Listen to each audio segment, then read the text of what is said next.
In this episode, we are speaking with Matthew Ashton, who is going to tell us all about how to create a website for your online business that will rank in Google so that you can generate a perpetual flow of traffic and leads for your online business. So stay tuned. If you want to build a legitimate, profitable online business without shiny objects, without the hypey gimmicks, and without the stress and overwhelm, if you want to make more money without having to be present online all day, every day, pumping out content that nobody sees and hustling DMs to generate leads and sales, then this is the place for you.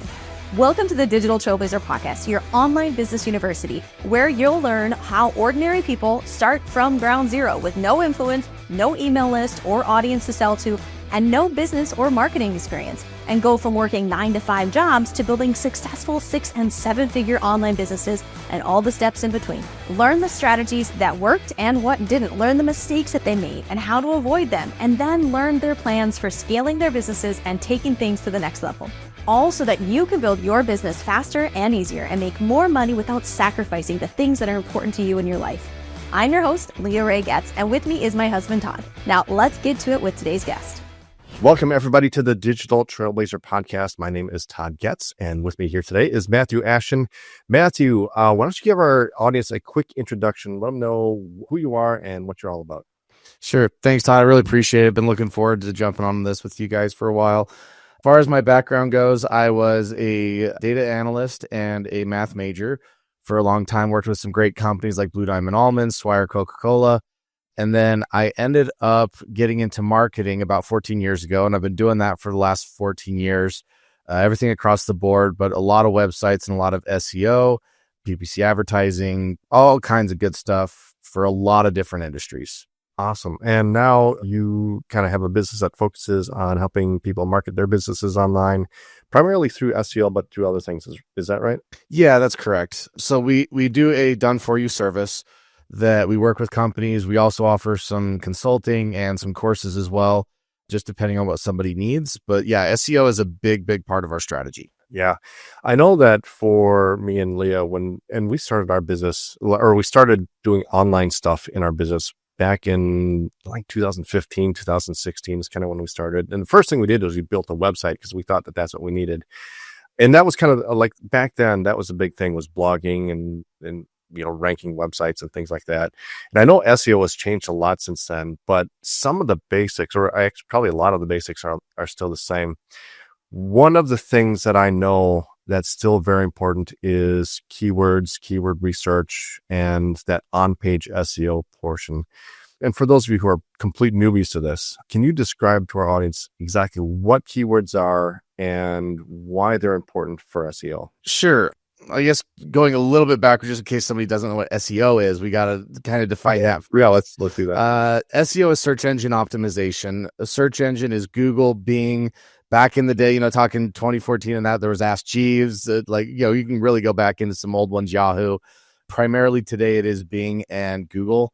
And basically what it is Bing and Google go about indexing every site that exists on the web, the hundreds of millions, billions of sites that exist on the internet. They go through them. They take bots that go through them, which is a key factor here. These automated systems read your website, read your code, and understand what your site is about. And then they rank that and rank the categories that you're in against other sites within a similar category when somebody is doing a search for that topic.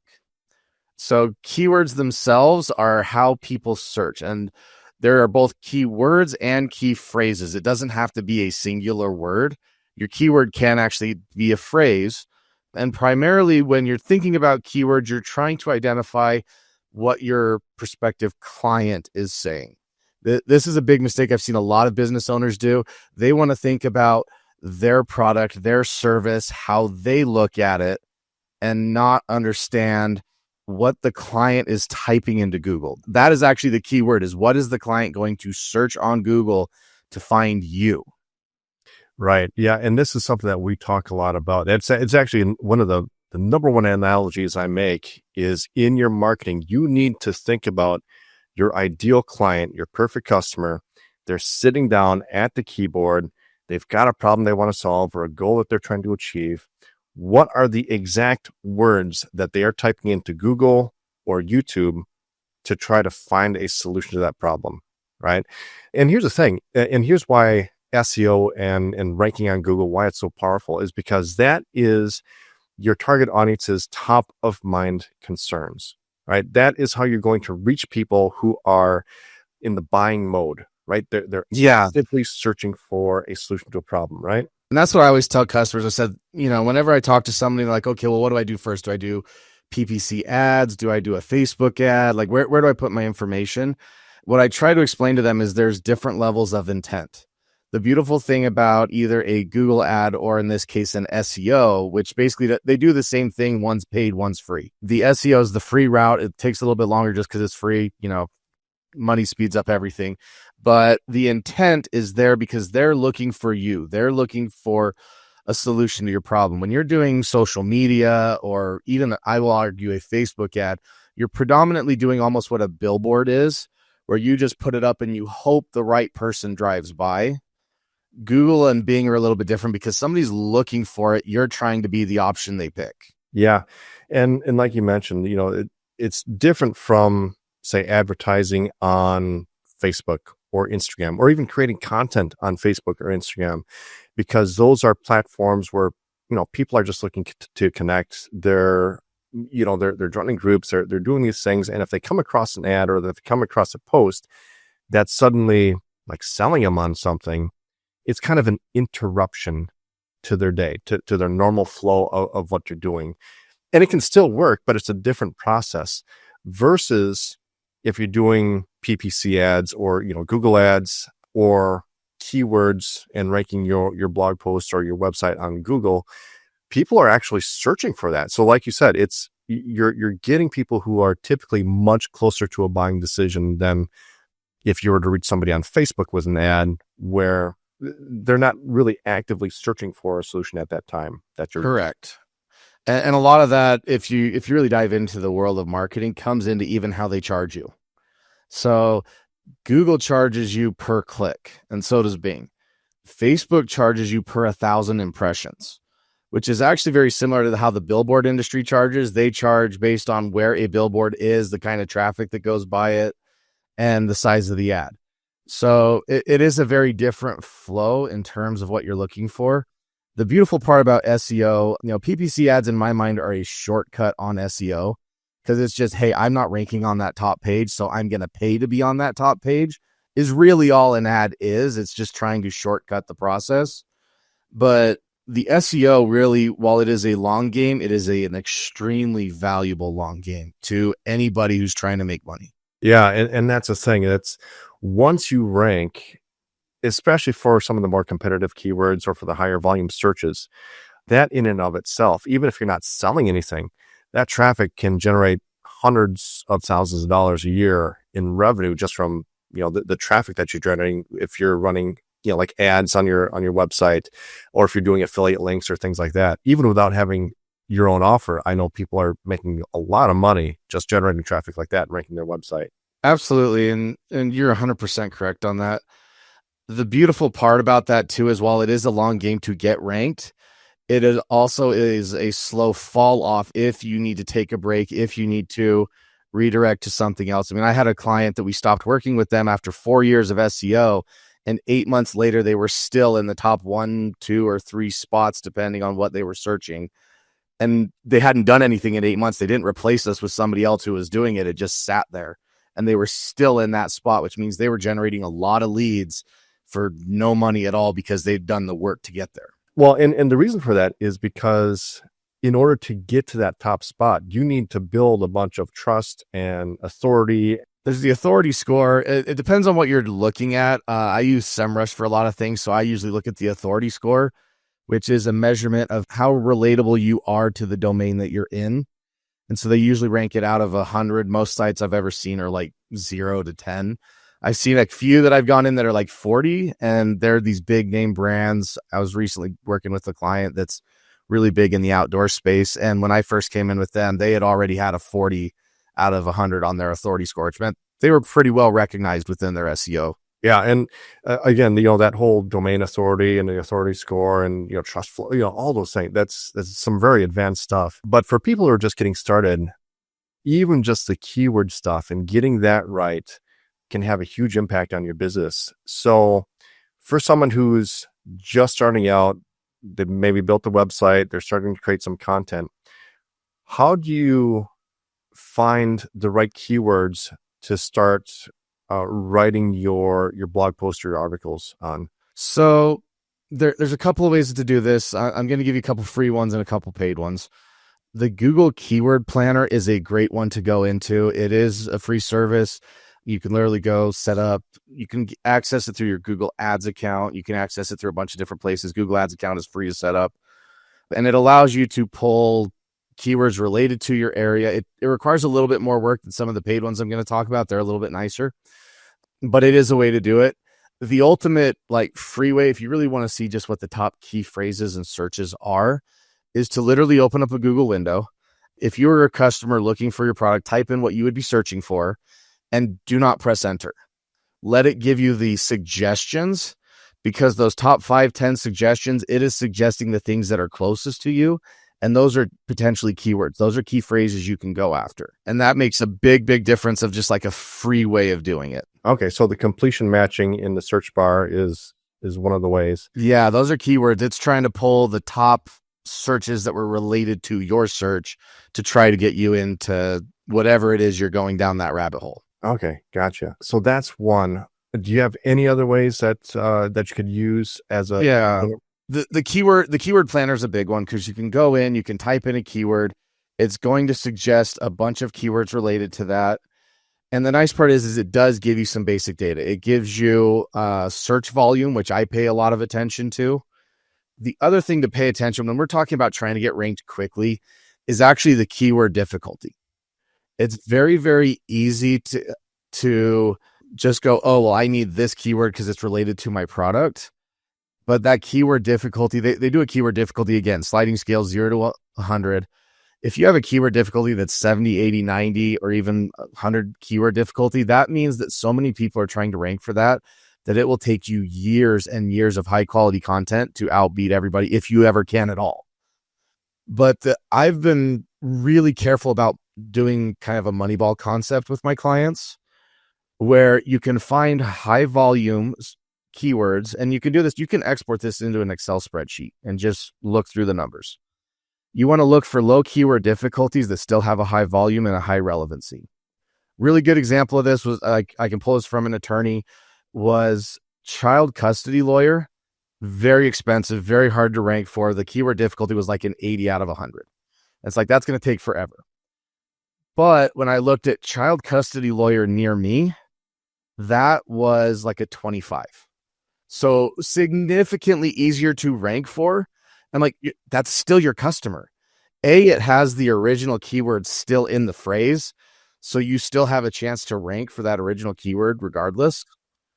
But you also have somebody's looking for an attorney near them, and they're probably gonna, because of the way Google works, if you're near them, you're gonna pop up. So you can build content around that and take advantage of keywords people aren't thinking about that are still relevant to your client to rank faster and get in front of people and get traffic. Gotcha. Okay. So you mentioned the completion matching, you mentioned the Google Keyword Planner.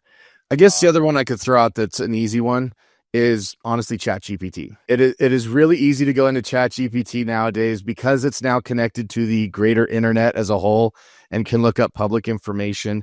You can come in and say, hey, this is what I do. This is my service. Can you give me the top keywords that are optimal for me?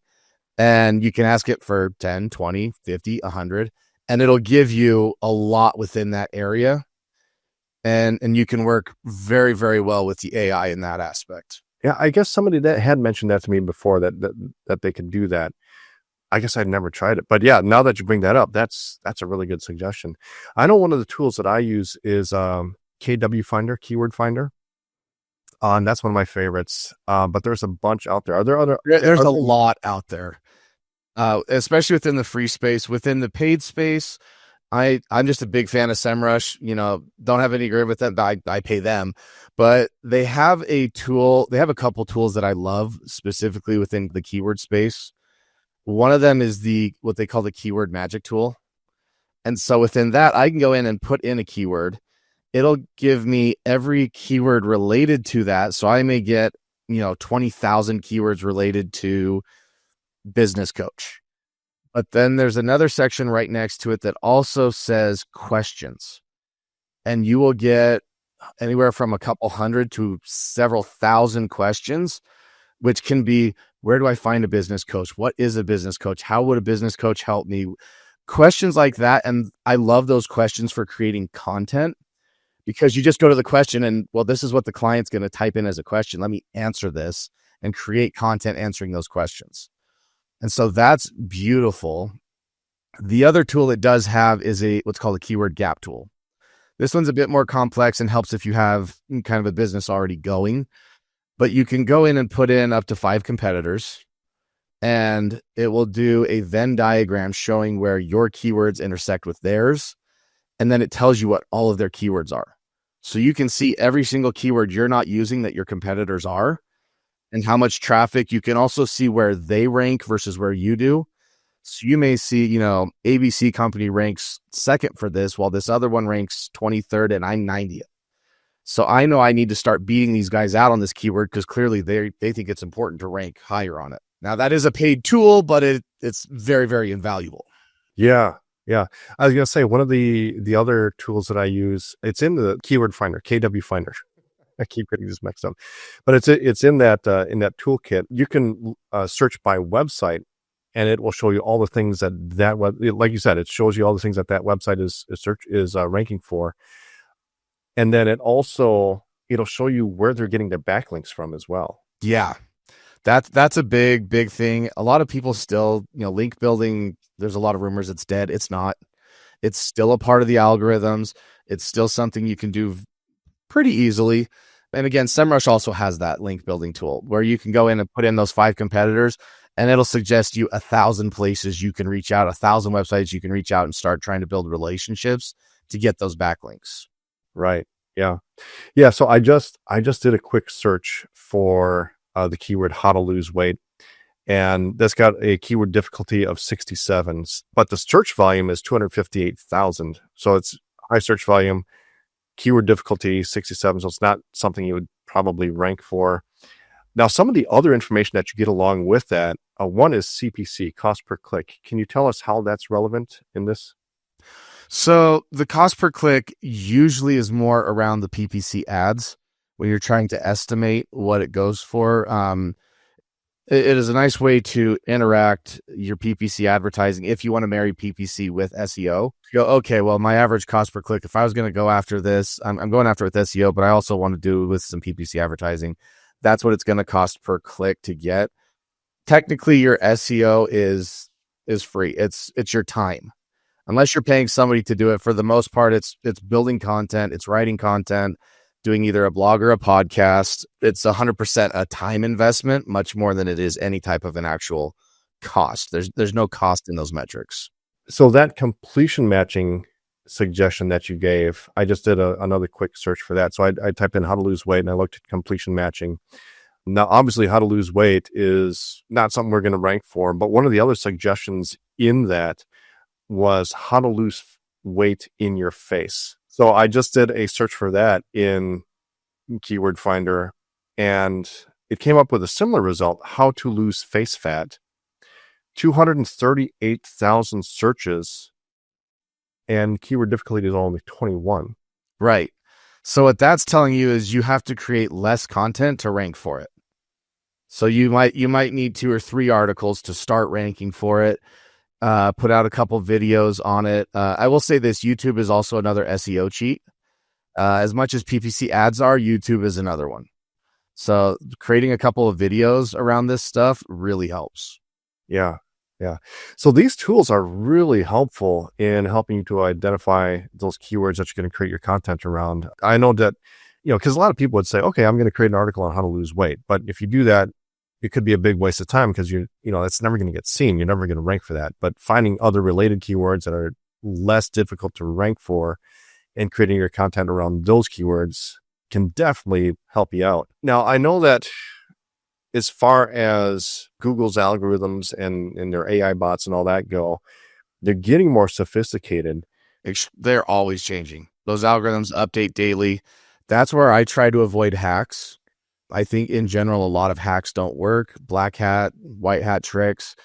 They work temporarily, and then you might end up penalized. You might end up in a situation where, you're losing your rankings really fast because the algorithm changes, but the basics never change. Right. Yeah. So one of the things I was wondering about is previously, like when I first got involved with SEO way back in like 2015, 2016, the way that I was taught to do it back then was you created separate articles for each variation of that keyword. So one might be how to lose weight in your face, and you create one article on that. Then another one would be how to lose face fat.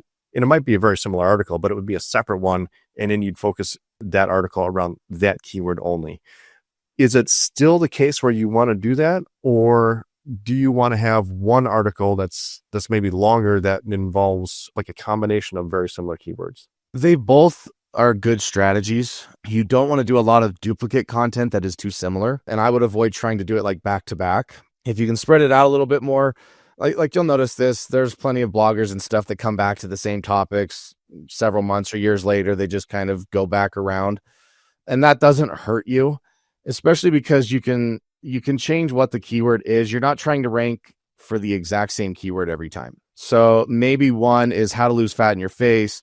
Maybe another one is face fat loss, which is a very different keyword to Google, but you can have a similar article, similar iteration.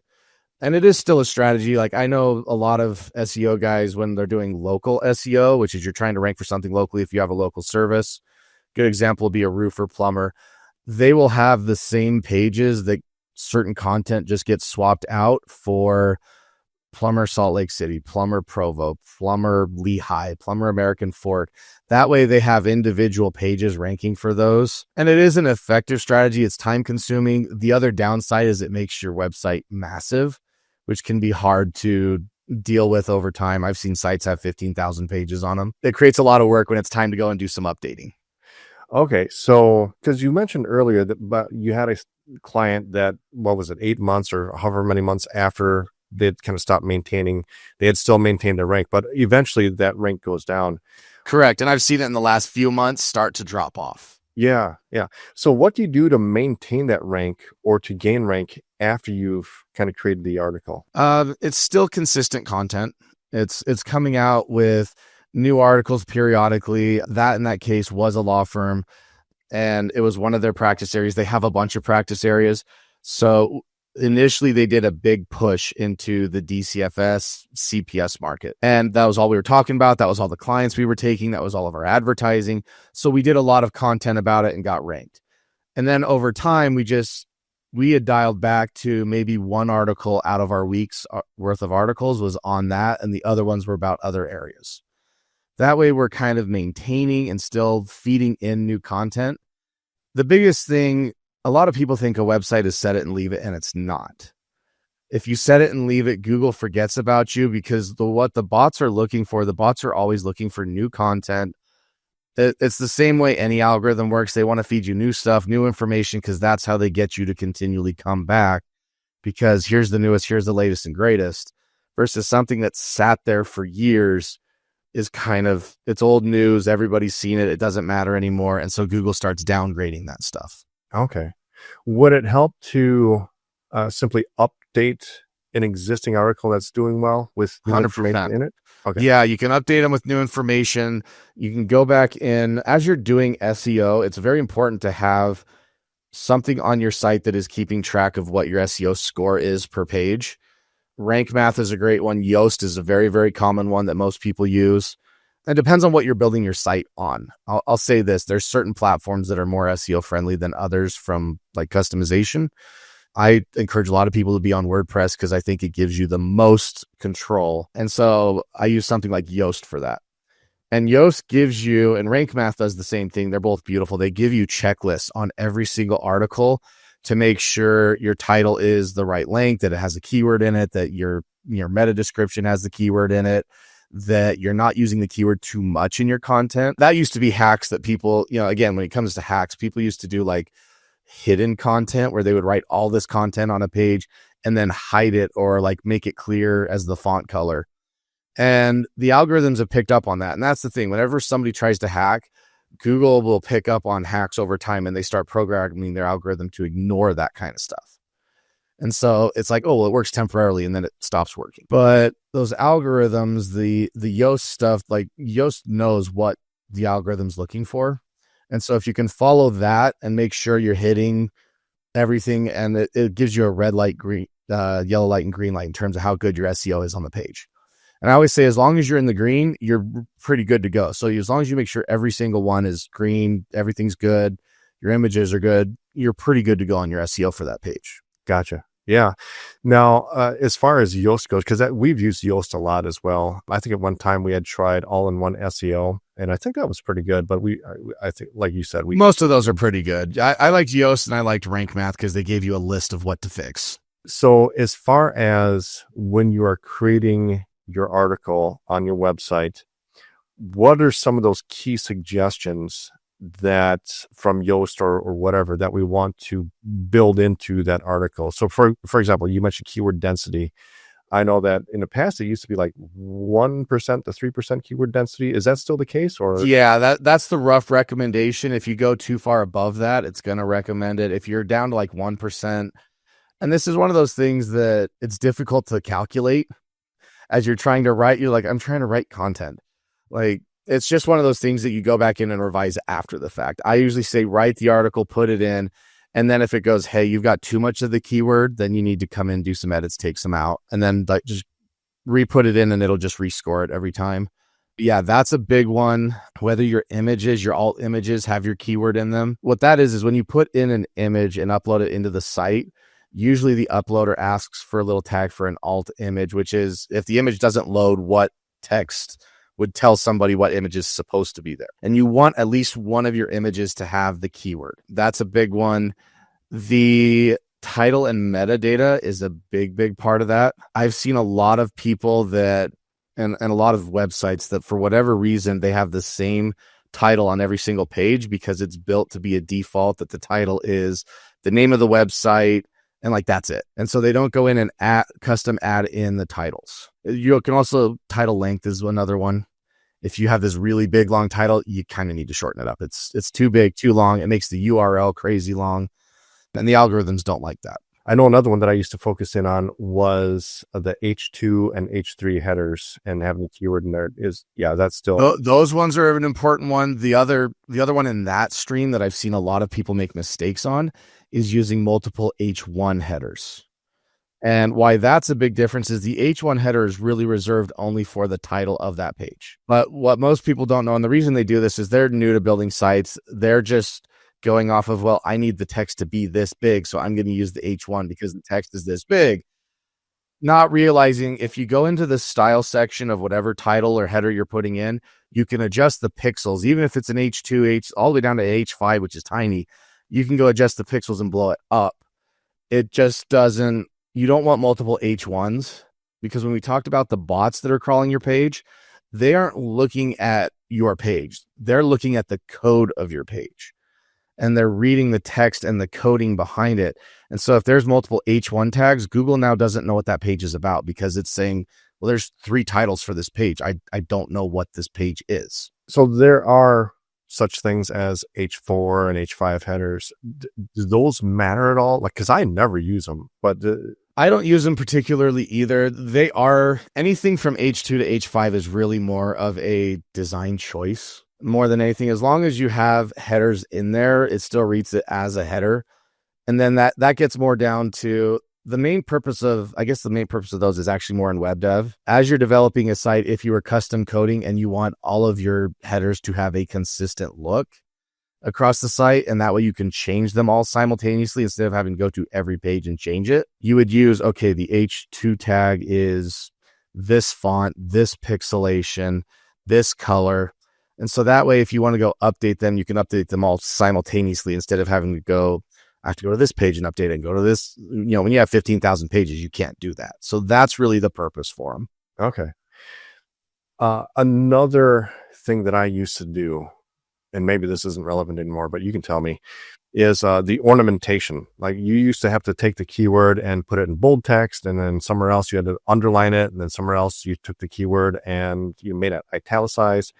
Is that still something that Google looks for or not? I have not seen that. I think that's an old hack that it used to be, that's not a part of Yoast anymore. Like they don't recommend that. Rank Math doesn't recommend that. The formatting matters a lot less. It's more about the content and the quality. Tone also matters. That's a big thing, is whether you're writing in passive or active voice. Yeah. Yoast actually keeps track of this now. If you are in a passive voice more than 15% of the time, like Yoast will let you know you need to rewrite this. It's too passive. It needs to be in a more active tone and how you're discussing your topic. Okay, so what's the difference between an active voice and a passive voice? Don't 100% quote me on this because I haven't done it in a while. I've actually built my own GPTs that handle all this for me now, that literally they're coded to build a perfect SEO article every time. I can tell it what I want to talk about, and then it restructures it for me to be perfect to what Yoast wants. But from my understanding, a passive voice is when you're getting what I would call clinical, almost as if you're reading like a scientific white paper, that there's no emotion, there's no connection, there's no action going on.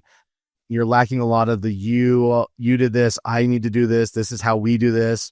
It's just, well, SEO goes like this, and here's the process. Like it's almost like being too robotic. Right. So it may be like a subject was this, that, and the other thing, and the result was, yeah, okay. Yeah, if you get too passive and almost third party, I guess where you're talking almost in that third party voice, if you do that too much, it just doesn't like it and it recommends not doing it. And part of that, I think, is readability as well, because you can write an article that works perfectly for the algorithm and people don't want to read it, but you want to have some readability. You want people to actually want to read your content. Okay.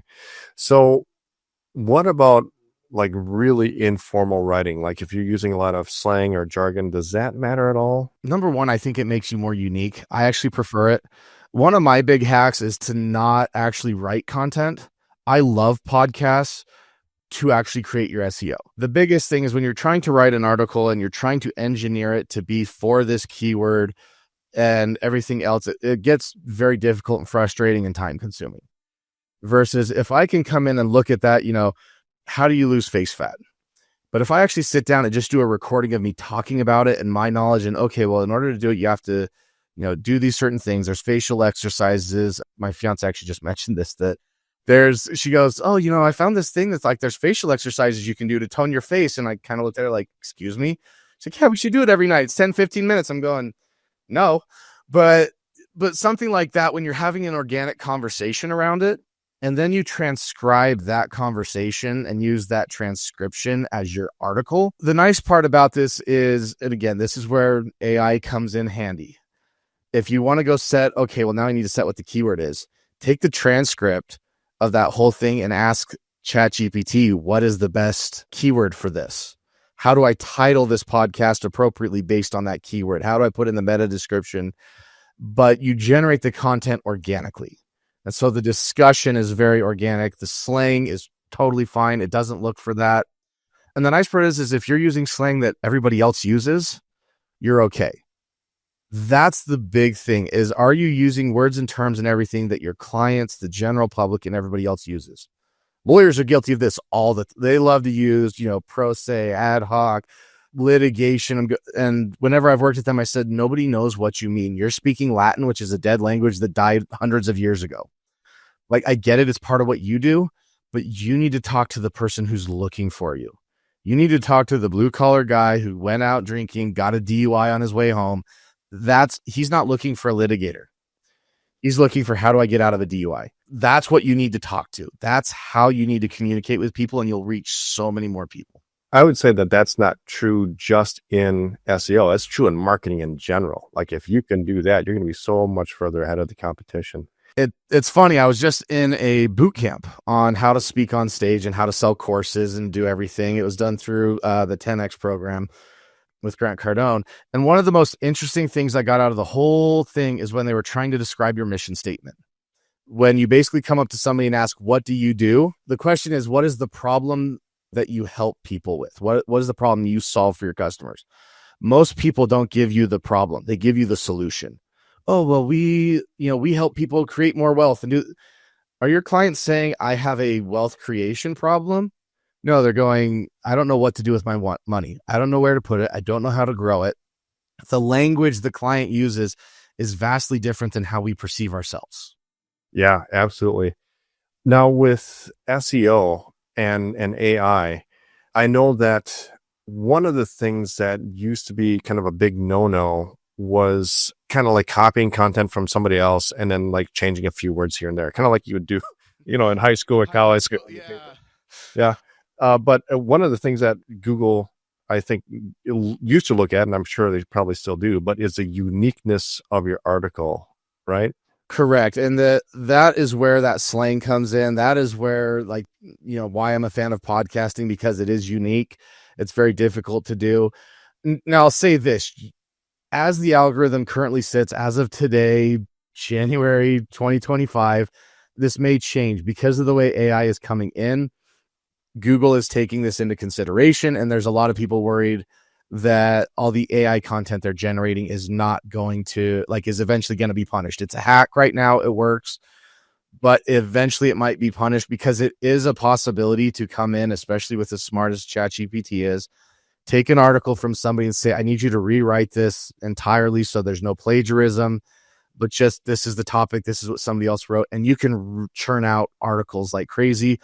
You can make them SEO perfect, put them up, and it does currently work. It is a current thing, but as soon as the algorithm starts to pick up on AI content, you're probably going to get busted. Is there even a way to identify that? Like, is there something in the code that would? I think that what they're going to start looking for is language patterns. So it's going to be a question of who's better, the AI or the AI that's reading the AI. Because that's, right now you can kind of tell when certain people send you stuff and they haven't edited it and it's a little too, I've used it to write an email before and hey, can you make this more professional? And it goes above, it's completely out of normal voice. It is super excessively polite. You can kind of tell this isn't quite right. And so I think the algorithms are going to start looking for that, not necessarily in the code, but in how the speaking tone is. So if you're trying to avoid that, what I would say is still generate your own content and then ask the AI to optimize it. So if you write your own article or you do your own podcast or do whatever else, and then ask it, can you help make this better? Or just improve it, improve the grammar. Good example, I was trying to write a speech that I had to go give. And the way it was supposed to be structured was the opening story is supposed to be an emotional story. And so I knew what story I wanted to tell. But the way that I was being taught to give this story is it was supposed to be in what's called episodic storytelling. You're supposed to bring the audience in the room with you, take them into some of the sights, smells, sounds so they can relate to what's going on. And I'll be honest, I didn't know how to do that. I was like, that's not my way of storytelling. I'm not familiar with this, but I can see its value. So I wrote the story the way I would tell it, went into ChatGPT and said, okay, here's the requirements of what they're trying to do. Can you help modify my story to fit episodic storytelling? And it did a beautiful job. I still had to edit it. And this is where I'll say people are screwing up and where they're going to get busted. They're not editing the AI content once it comes out. AI is good for ideation, and it's good for about an 80 to 90% lift in what you're trying to do. If you're not editing it afterwards, you're asking for trouble.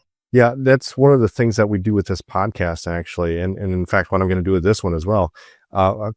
When I started doing this maybe 2 or 3 months ago, but I will take the actual audio file from the podcast episode. And someone else told me about this tool on this podcast. And so that's why I started using it. But it's notetaker.lm. And I think it's by Google. But I just take this episode, I upload the audio file into notetaker.lm. And it'll automatically analyze it, transcribe it, come up with a summary. And then I just give it a prompt to say, hey, create an 800 to 1200 word article optimized to rank for the keyword blank. And I give it a keyword, and it'll, within a couple minutes, it spits it out. And it's all based on the conversation in that podcast episode. And it's great because it's unique content based on that podcast. It's our own original thing.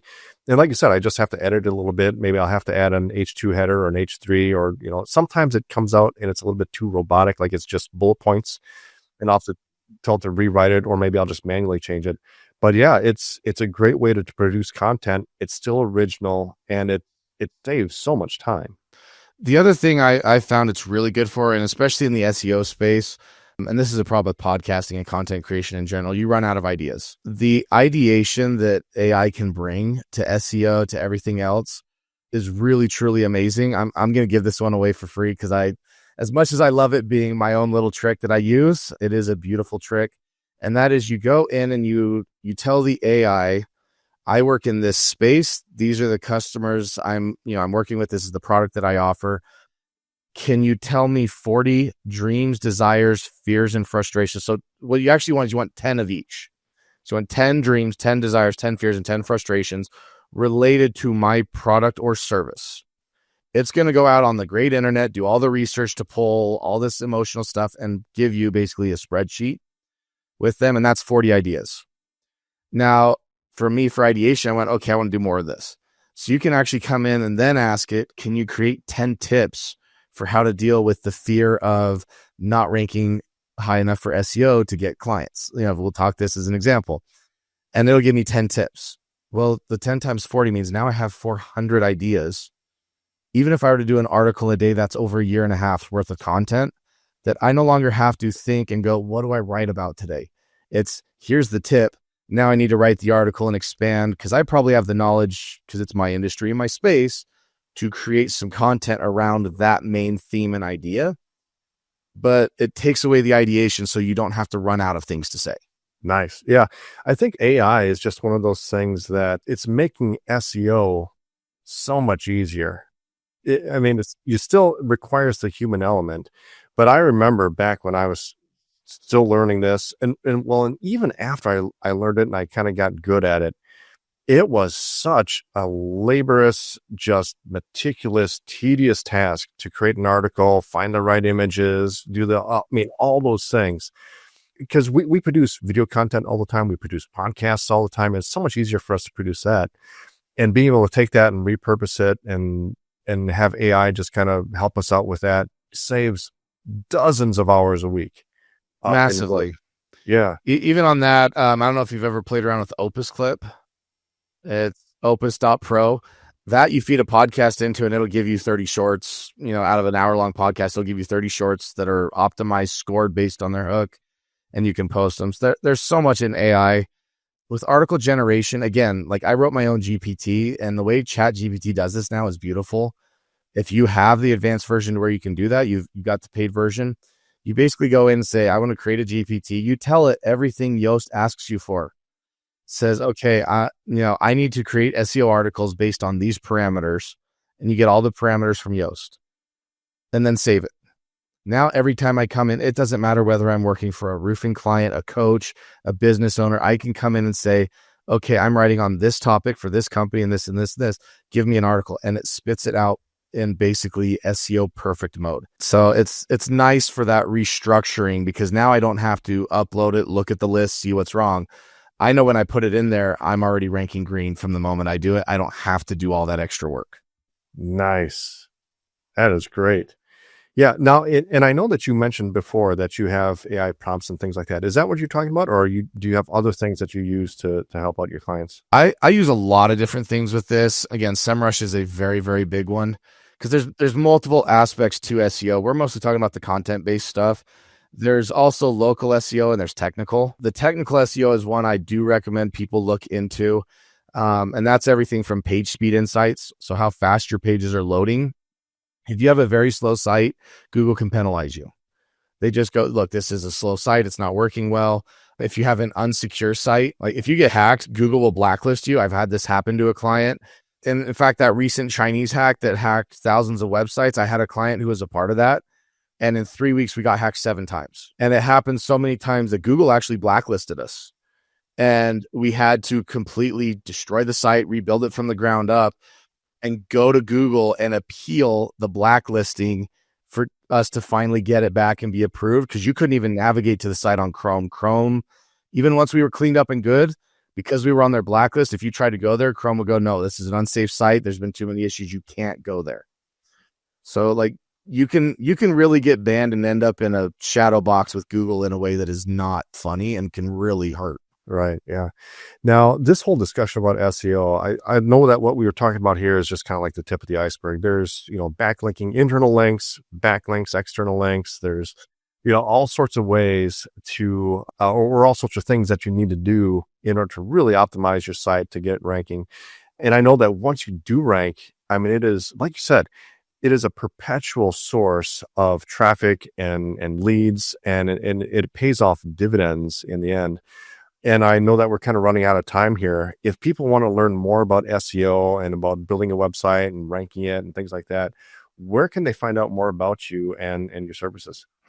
Yeah. So knowing that we were coming on this, I was really excited about it. I built a special kit for you guys. It's risedigitalacademy.com/free SEO kit. So this is a free kit to anybody who listens to this.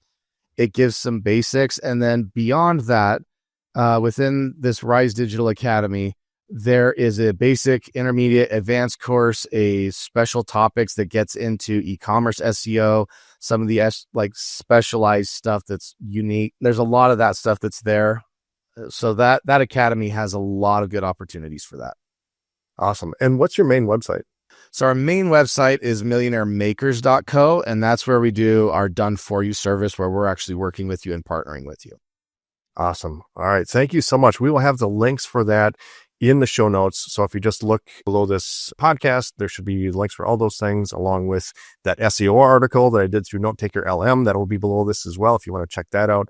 Matthew, this has been such an amazing conversation. We really appreciate you coming on our podcast and sharing with our audience today. No, I really appreciate it, Todd. It's been wonderful being on. And I was super excited to be here. So this has been a lot of fun. You've been listening to the Digital Trailblazer podcast. For show notes and information about today's guest, head to digitaltrailblazer.com. Now, if you love this episode, if you got some value, make sure you leave us a review and subscribe. And be sure to share this episode with anyone you know who could use help to build their business. Thank you for listening, and we'll see you next time.